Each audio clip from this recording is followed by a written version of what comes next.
Hey guys, today we are making a super healthy version of ice cream using only 2 ingredients, and they are frozen bananas and frozen strawberries. So we're making a really fun strawberry ice cream. And as you can see in our blender, we have the frozen bananas and frozen strawberries, and we're just gonna put the lid on. And we're gonna turn the blender on. You ready, Olivia? Mm-hmm. Turn it on.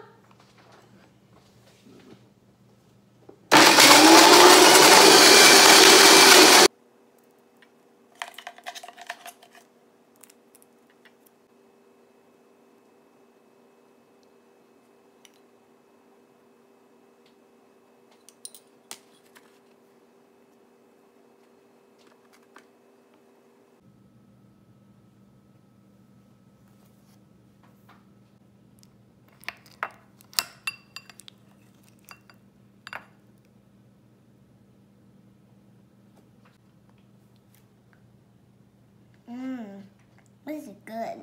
You like it? Mm-hmm. Awesome. Are you gonna share? Mm-hmm. Okay, cool.